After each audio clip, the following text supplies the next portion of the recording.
Hello, everybody, and welcome back to the Triple Double Podcast. I'm your host, Eddie Fitzgerald. With me today, Cam McKee. Hello. And Hunter Nisley. What's going on, everybody? Great to be back on the Triple Double Podcast. Yes, it is. Well, first things first, fellas. We're just going to dive right in. We hope you are having a fantastic day. Please be sure to follow us on the YouTube, on SoundCloud. Go to our website, tripledoublepodcast.com, to get all your Triple Double Podcast needs, so that way you never miss an episode. And with that being said, let's hop right into our first story of the day. Fellas, there's been a lot of scuffles in the NBA recently. Kevin Durant has been ejected for his third time in just this season, and he's never been ejected before in his career, I don't believe. LeBron James also just got ejected. First time in his career. First time in his career as well, and Boogie Cousins, as always, is getting ejected for God knows what. If he just looks at the ref, they're ready to eject him. Well, what, is your reasoning behind this year being such a different, clash between the players and the refs? We'll start with Cam. Cam, what do you think? Yeah, I think it honestly has made me mad because the players have softened up and to a point where, they expect the calls and they think they have the right and the ability to complain about the calls to the refs, get in their face, act like they're superior to the refs, where it should be the exact opposite. The players just need to keep on moving. If there isn't a foul called, there isn't a foul called. Next possession, get back on defense. It's gonna happen. The refs need to control the game, and there needs to be a lot more respect for the referees. Kevin Durant, he's notorious for it, and that's the reason I really don't like Kevin Durant. I've never been mad about him going to the Warriors and whatever. What makes me mad is he has zero respect for the referees and other players, and that's what makes me mad about it. I can agree with that. One guy that I really like is Kawhi Leonard. How he's, he doesn't really talk back to the refs at all. He just keeps playing. But I completely agree with you. A lot of the players just show basically no respect towards the referees whatsoever. The whole Kevin Durant situation, I kind of get the sense he's trying to be a fake tough guy a little bit. Absolutely. There's that picture that just came out with him shirtless. Yeah, it's he's never been ejected before, and all of a sudden he's just, now that he's got a championship, even though it's gonna have a little asterisk next to it for the rest of his life with his championship. It just doesn't seem like Kevin Durant. I feel like he's just trying to make a statement, but it's not. It's just looking bad, honestly, for him. Yeah, I definitely agree that there's always been kind of a divide between refs and players, especially star players. You know what I mean? Definitely. Yeah. It's difficult in that they don't want to call fouls because they feel that they don't want to impact the game as much. I can remember an instance. I believe it was Kevin Love back when he was still on the Timberwolves. He was playing the Lakers, and it was a 5-second shot, and 5 seconds left, and they give it to Love for three. He missed it, but there was a lot of contact while he was up in the air, and he wanted to get the foul called against him, and he begged the ref, and the ref was very he was just oh, I didn't make the call. What do you want me to do? And he took to the media and started blaming the refs for the game and for the loss, saying he should have gotten his foul shots, and then I remember listening to ESPN talk about it, and they said, well, when you're a star player like that, you have to take the heat, you have to take the hits, you have to go with the flow of the game, because you're the star player. You have to kind of hit things that aren't meant to be done, and the ref isn't going to put the game in the balance on his shoulders. The game has to be won by the players. Yeah, that I'm just throwing out a random name here. You don't see Aaron Aflalo out there complaining to the refs after a foul because he knows that that's just going to happen. Right. It's these star players who think they're above the law of the NBA. The top 1%? The top 1% of the NBA who thinks they can control the game. I don't know what they think is going to happen. The ref's going to blow the whistle and hold up. LeBron has a problem with that call. We're going to run it again. Bring it back. Get another That's go at it. That's the problem I have. What is that going to help? I get if you want to show your frustration. Send a letter to the league. Send a letter to tell your coach to complain. Every night they have where they make the corrections. And I believe in the last 2 minutes of a game, if it's within 5 points, they do their corrections. And I don't remember the stats the stats about it, but like, oh jeez, I don't even remember. But it was unbelievable how many calls they said were still correct, and the amount of calls they said that they were actually wrong. It was like 300 to 40 that were correct compared to what were wrong. So like, it's a pretty astounding number, and that they're getting most of the calls correct anyways, but the players still complain regardless. But people are human too. Then that's the thing. Like with this technology and stuff, everyone thinks everything's a foul, but there's the referees out there, the umpires in baseball. Everyone, they're just humans. Like they can't. Oh, They can't be umpire's the perfect. hardest job. Yeah, absolutely. In the MLB, I'm not gonna lie. I mean, maybe like closers are probably pretty tough position. I always say the catcher. Yeah. Like you gotta you gotta love the game to squat for years. Yeah. Anyway, this isn't baseball. This is the Triple Double podcast. We're gonna drop down to our next segment. We're gonna talk about how the Cavaliers went on quite a decent win streak. I shouldn't say the Cavaliers. LeBron James. Oh yeah, that's fair. LeBron James went on a 13-game win streak, I believe. That just came to a close very recently. And, we didn't get a chance to touch on it last time, but we're going to start with Cam again. Cam, how do you think this win streak compares to the Boston Celtics? Was it 16, 17-game win streak? Uh-huh. How do you think it 16. compares? So, obviously I'm going to try and keep the bias out of it, but you're right. LeBron James had that winning streak. It was all him. He led the team, but this is something you expect from the Cavaliers. Like you were like, okay, they're going to go on these runs during the season. This is before they started really slow. Mm-hmm. You knew that they were going to have everyone thought like it's going to be another great season for the Cavs. The Celtics, however, when Gordon Hayward went down, everyone counted them out. And this winning streak started like 2 games after he went down. Mm-hmm. So I mean, it was a whole team effort. That's what I like about the Celtics. That winning streak was because every single player showed up every night to play their game, and they did their job. And that's why I like the Celtics winning streak.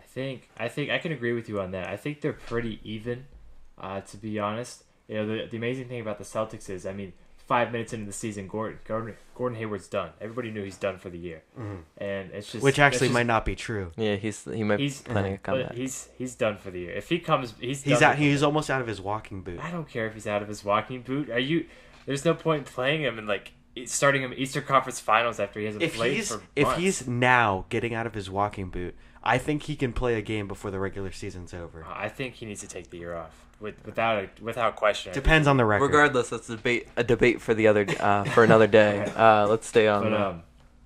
But yeah, it's just gut wrenching to see what happened 5 minutes into the season, and just how they came together, won 16 games in a row, and everybody was just kind of like expecting him to, I mean, we still expected the Celtics to be a decent team, but we weren't expecting them to be 23-5 currently. We weren't expecting that with Gordon Hayward. Mm-hmm. So and. I mean, with LeBron on his 13-game win streak, I mean, his starting point guard is Jose Calderon. I mean, if you could win with Jose Calderon on your as your starting point guard, it's pretty unbelievable. But I heard the term the other day with the Cavs. Sometimes less is more. They don't have quite the talent that they did last year, but I mean, the chemistry is so much better than it was last year. Their defense is so much better than what it was for basically the entire year last year. So I'm excited to see where both these teams go from there. I'm interested to see what Isaiah Thomas will do when he gets in there. Yeah, and that's what kind of I wanted to touch on at this point. They're starting to put together wins, and now with Derrick Rose starting to come back and make his return to the team, it'll be interesting with him as the starting point guard. I think it's clear now that there are roles defined on this team. We're starting to see Kevin Love be a solid number 2 option for LeBron James. He's been playing out of his mind recently. Like he's been, 20 points, 10 rebounds a night. Completely solid out of your number 2 player. Especially with LeBron James doing what he's doing. You have Dwayne Wade leading the second unit as the 6th man as the point guard, which is interesting. And I think he's kind of stepped into that role. I think he likes it. Being that leader of the second unit going in and not necessarily having to be that score first threat, but he can be. But what's interesting is if Isaiah Thomas comes back, now you have to drop Derrick Rose to the bench. Now you have to start Rose and Wade again on the bench. Again, an issue that doesn't, like that we've seen time and time again, has not worked because they don't have enough shooting, enough floor spacing for that to work. So I think, if Isaiah Thomas comes back, I think that you have to keep, and it's a very tough decision for Tyronn Lue, but I would say that you would have to keep Dwayne Wade at point guard and probably play Derrick Rose very sparingly. I don't think there's even a spot for Derrick Rose anymore. Yeah, I was going to ask, what do you guys think when he does? I mean, when he's back to definitely playing, do you think he's going to get much playing time? I mean, I don't think so. The chemistry with Calderon and D Wade running the one off the bench. I mean, do you think he's going to play? I think you put the best players out on the floor at all times, and I think that maybe if you wanted to, IT can shoot, but he can also get to the rim. If you wanted to start him off with starting Jose Calderon for the first part at least, and then probably towards the playoffs, you probably want to start Isaiah Thomas again. But if you have Isaiah Thomas running your second unit with Dwayne Wade at shooting guard, that's not such a bad option. A little undersized, issue there, but I think IT can score against bench players fairly well. Definitely, yeah. And that would be a very nice, rotational piece. But Dwayne Wade, I think I like Dwayne Wade running your point guard off being your point guard off the bench, especially with Amon Shumpert there and J.R. Smith being able to come in and shoot threes. Jay Crowder, Jeff Green, who's been playing unbelievable recently. The LeBron effect, let me tell you. Hitting a lot of good shots. And so I think that that's what I'm most interested in to see. And as for Celtics win streak versus Cavaliers win streak, I think it's very impressive to see it all be done by one player. And the types of comebacks that they have staged, and the Celtics have as well, but for one player to take over in the fourth quarter, sort of dominate in a way that, we've seen before, but at the same time, we are still in awe at the GOAT that is LeBron James. And that's just what I'm very impressed with, him just being one player, and that's amazing. Yeah, you got to feel bad for Derrick Rose. I'm sure everyone's, thinking about him. That's such a hard thing to go through. You can't even mentally be there because of those injuries. So, everyone's rooting for him. Everyone hopes he's back. But there's really not a spot for him. And it's that's the business of it. I have a feeling this is going to be Derrick Rose's last season in the NBA. I could see it. Yeah, I agree. Moving on, we have another big trade. No, not necessarily big, but I wouldn't call it big. I wouldn't call it big. Big to us. But big, big to all the NBA nerds out there. Jahlil Okafor has finally left Philadelphia. The Duke prospect, Duke former alum center, was traded along with Nick Stauskas and a second rounder for Trevor Booker, obviously from the Brooklyn Nets. Booker, of course, is on a 1-year deal. Plays power forward position, kind of creates a little bit of a logjam again that really hasn't been solved. But Booker, again, off the books for this year. Solid NBA player. Really solid. Brings that veteran presence to the team. And I don't think that there's a clear winner, and I don't think that there's a clear loser. Jahlil Okafor, I don't know. I saw an interesting tweet. It was some person was quoting an article, and an article said that Jahlil Okafor makes the Nets really interesting now, and the guy was like, "Oh, well, just picture them how interesting they were with Brook Lopez, and then minus that by 10, and you have what they'll be interesting with Okafor. Okafor's a one-trick pony. He's good at his trick, scoring in the post, but other than that, the dude just can't play defense. He can't rebound efficiently. He just scores, and that can be nice, but not when you're letting down the other aspects of the floor. I don't want to be I'm glad Okafor is going to get his chance somewhere else because there was a meme going around of him giving a water to Ben Simmons, or it was man, Okafor's not the water boy. Give my man some respect. But I don't mean to be rude here, but I'm glad he went to the Nets and not the Celtics. But I hope he does well. I mean, the Nets aren't going to be challenging for a couple years, so I hope he succeeds there. Yeah, the one thing I really that I really like about this trade, I'd say the Nets definitely win this just because they get Okafor and Stauskas, who are going to play for them right away. They also get a second-round pick, which, I mean, the Nets are just trying to get as many draft picks as possible. You've seen that with just about every single trade they've made the last year and a half. It kind of sucks for the Sixers to get another big to replace the big. So I think it'll be interesting to see whether Trevor Booker... I have a feeling Trevor Booker may take the rotation spot of Rashawn Holmes on the Sixers. God, because Holmes has not been playing well this season. Oh, yes, he has. He's been. Hasn't been great. He is so much better than Amir Johnson. Oh, I get he's better than Amir Johnson, but yeah, but everyone's Amir Johnson. But Amir Johnson is he's playing more minutes than than Rashawn Holmes, and I think Rashawn Holmes has been balling out this season whenever he's played. Every time I've watched him, he's always trying to dunk on somebody, and he's always so much fun on the defensive side of the ball.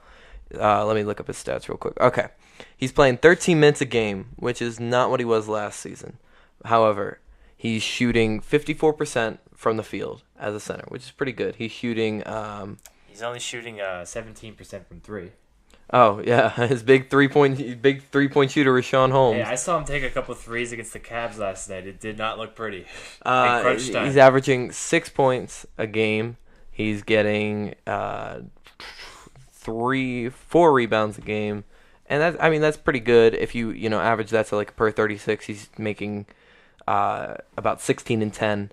And his defensive, he's playing all right. He's playing all right. I would say that I would rather have a younger guy in Rashawn Holmes getting some more minutes than 2 old guys. I could see. I agree, but you get to choose one old guy to probably play ahead of him, and I would put Booker ahead of Amir Johnson. Yeah, Amir Johnson. The last couple of years, Amir Johnson. I mean, you saw it with the Celtics. He just started to get pretty bad at basketball. That's about the best way you can put it. But it's interesting. I think it's okay. I'm down. I like Holmes. We'll see how it goes for him. Booker, again, a nice piece to kind of help bring some veteran presence into the locker room, I think which J.J. Redick has done very well this offseason and, this season together. So we'll see how that goes. Again, for the Nets, I don't think they got anything spectacular. I don't think they got anything terrible. The second round pick is pretty much the best part about that trade. I think Okafor, while he will get minutes, I think that again we'll all see what we saw. He'll put up some amazing stat line. He'll put up 20 points in his first game as with the Nets, and everybody will be like, "Oh, Philly, you messed up," and then they'll see him play defense and get walked by. Yeah, you're not wrong. But I do really like. I love what the Nets have been doing the last year and a half. I mean, they've taken. They're doing everything they can. They were by far the worst team in the league, and they had. I mean, you take a look at the roster now. If everybody on this team was healthy, I think this would be like a 6-7 seed in the East right now. Jahlil Okafor, D'Angelo Russell, Jeremy Lin, Nick Stauskas, Spencer Dinwiddie's had a very good season so far for Brooklyn. Allen Crabbe, DeMarre Carroll. DeMarre Carroll's playing really, really well. They still have Rondae Hollis-Jefferson. They have Jarrett Allen, who's looked good during his rookie season. They have a lot of talent right now. I mean, they went from by far the worst team in the league to, I think, if they're healthy, which they're not right now, but if they were, I think they'd be a playoff team. I completely agree. I think that's Brooklyn and what they've been doing has been making a lot of moves in the right direction. They've been accepting picks for mediocre players and high cap players, which is exactly what you're supposed to do in your position. And they've been reaping the benefits. Like DeMarre Carroll, been playing absolutely amazing. He's playing like he was on the Hawks before he went to Toronto and laid a fat egg. But I completely agree. I think the Nets are moving in the right direction. I think. Imagine if the Wizards did not match their max offer sheet that the Nets offered, and they would have gotten Otto Porter. If they would have had Otto Porter on this team too. That would be. I think if they had Otto Porter right now, I think they probably would make the playoffs this season. Okay, I wouldn't say that, but they would definitely they'd be making moves. They'd be making money moves. You put Porter with Caro in there. No, they would not be a playoff Allen Crabbe. Look at that shoot. Imagine that shooting. Stop. Spencer Dinwiddie, I mean, this is the team with injuries right now. If D. Russ was still in there too, I think it'd be interesting. I think that's a little bit of an overstep. Yeah, I would agree. I think they'd be in the playoff hunt still if they had Otto Porter. Well, we'll agree to disagree on that one. Moving onward, we're about 25-ish, almost 30 games into the season so far. But that doesn't mean that MVP talks haven't already surfaced for almost all the teams. And leading most of them has been the typical three, with James Harden being number one, probably LeBron James, Giannis, and Curry fighting it out through the 2 through 3 spot. But I think we can all agree that James Harden is probably the consensus MVP right now if the league ended today, if play ended. He scores so well. He gets to the rim with such ease. He draws so much contact. And when he goes to the line, he's shooting 87% at the line. So you're basically just giving him free points. And it's interesting to see his dynamic with Chris Paul now back in the team. It hasn't changed much, though. It's still Harden's team. It's still Harden's team, but their chemistry got a lot better when Chris did. Paul was hurt. I don't know how that happens, but it looks a lot smoother right now. They've not lost with Chris Paul on the floor yet. They're currently on a 9-game winning streak, which is the longest streak currently, the active streak in the NBA currently. And they are 10-0 with Chris Paul playing. Yeah, I don't know. Well, here's the thing. If I'm Daryl Morey, am I regretting the Chris Paul trade? I say heck no. They're the 1 seed currently. I know they're the 1 seed, but if you take a look at the change in our in the chemistry, which there is none, having a better bench for Harden to go with and having a better team to put around might make more sense. I disagree. You have Pat Bev. You have Sam Decker, who's been playing pretty well in Los Angeles, and I think that it'll be. I know Pat Bev's hurt right now, and he's going through recovery. Wish him the best, but if he's in Houston and he's playing that backup point guard spot, I don't know. What do you guys think? Eddie, I'm going to ask you a question. Would you rather have Chris Paul or Sam Decker and Patrick Beverley? Obviously the answer is Chris Paul, but. Numbers don't lie, and the numbers right now say Houston's first in the West, 20-4, and 10-0 with Chris Paul. You can even throw Montrezl Harrell in there, and I'm still taking Chris Paul by a long shot. And Lou Williams. I'm still taking Chris Paul for those 4 players. But that's such. It's not affecting them though. It's not affecting them, but I feel like it would make them better to have better bench spots, especially without Chris Paul. Because they'd just be the team they were last year that didn't make it. It didn't seem to stop. I don't think it stopped them when Chris Paul was hurt. So why would it stop them whenever they have better bench pieces? The thing I really love about the team they assembled with their big trade with the Clippers is that if you look at the playoffs last year, James Harden was just absolutely exhausted whenever they lost in the playoffs. I mean, you could just see he had a very bad last game of the year. Mm-hmm. He had to do absolutely everything for that team, but now he's still putting up just about the same numbers as he was last year, pretty similar numbers. But when it comes playoff time, he has Chris Paul to rely on now too. He doesn't have to seriously carry the team the whole way through the postseason like he had to last year. But he is carrying the team right now. He is, but he's not gonna. Come playoff time, if he's having a bad game, he's shooting 2 for 10. He can just dish it off to Chris Paul, and Chris Paul can do his thing. But would that hurt? And they still have Eric Gordon as well. But then if he that's right. If they're not having a great game, Clint Capella. If they're not having a great, if he wasn't having a great Clint Capella's game, number 9 right now on the Basketball Reference MVP award track. I mean, he has been amazing, and that has stepped up. And I think that the progression of that team is really nice to see, and they're taking leaps forward.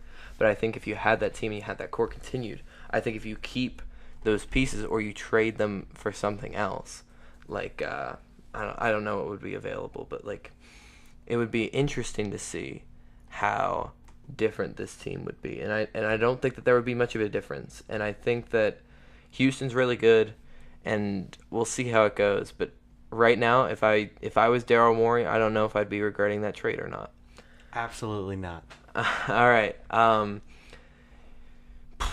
I'd say that, what are your guys' other thoughts on the different MVPs? We have LeBron James, Steph Curry, Kevin Durant, Giannis, possibly for MVP. I think my man Colin Cowherd's gonna hate us. I think it's still I'd definitely go with James Harden right now, but I think I think LeBron is he is right just barely behind him. LeBron is averaging career highs in, I believe, points, rebounds, assists, field goal percentage, 3-point percentage, and his second highest free throw percentage currently in his entire career. And it's hard to say when you look at that, it's hard to say how is LeBron not the leading candidate for MVP. It's because we become used to it. Yeah, that's the bad part. That's completely true. His stats, he has more rebounds, he has less assists, less steals, he has more blocks, and he has a little less points. So it's close. But it's the normal. Yeah. That's the LeBron. That's the LeBron baseline. It's we've all just become so used to LeBron being so dominant. If LeBron got hurt for a week, I feel like that would open people's eyes. I don't think the Cavaliers would win a game in that week. I mean, even you saw when he didn't play the last 2 seasons, and it was just Kyrie and Kevin Love. I mean, they were bad. They looked really bad. Struggling. They couldn't score. They definitely couldn't stop anybody. And this year it would be so much worse because they don't have a person to take over a game. And they don't have any rim protection because Tristan Thompson's still out. Very rough. If LeBron loses, I think Giannis is close in that MVP voting, but I think that he's just a couple steps away. Everybody was talking about how Giannis is definitely going to be the MVP this year. He's changing the league. I don't think he's doing that this year. I think he's really good. Don't get me wrong. The way if you allow him to jump, it's already over. It's essentially yeah. The other you saw that dunk last night at the end of the game over Rudy Gobert. Oof, that was sportsmanship. No mercy. No mercy for Rudy Gobert. He loved it too. Giannis was he was just so hype. And I think that's really good to see out of his character development because I think with a little bit of MVP, you have to have a little bit of character. That dog. You need to have that dog. Yeah, you need to have the dog. And to see him develop the dog. Oh, yeah. And it's be the there. Greek dog it's there for sure, man. And I think that fight is something that we've got to see. I think, you got James Harden with his little cooking, celebration whenever he makes a three or he sticks his tongue out and he, is good. LeBron James where he does the little step over and pumps his legs down. That dog, that fighting element is what gets you behind an MVP season, and to see that develop, you could see Giannis in a couple of years being a leading candidate for MVP along with Harden. With that being said, that was our last segment for today's episode. We'd like to thank you all for listening to the Triple Double Podcast. Again, please subscribe to our YouTube channel. Please hit the notification so you never miss a video. Follow us on SoundCloud. Follow us on our Twitter at Triple Double Pod, on our Instagram at Triple Double Podcast, or go to our website at tripledoublepodcast.com. Please be sure to share it with all your friends and family, so that way we can be the best Triple Double Podcast we can be. I don't have anything else to say. I think. Oh wait, yes we do. Marcin Gortat update, Hunter. What's he at? All right, the Marcin Gortat update. We've got some good news. His defensive box plus minus is up to a 2.4. Dude, we're getting it. We're getting Marcin Gortat for Defensive Player of the Year. You heard it here first from our man Cam McKee. Who knows? He may be the most underrated defender in this league. Oh my goodness! Paid attention I swear, Cam. I swear. This has been the Triple Double Podcast. I'm Eddie Fitzgerald. I'm Cam McKee. I'm Hunter Nicely. And have a great day, everybody.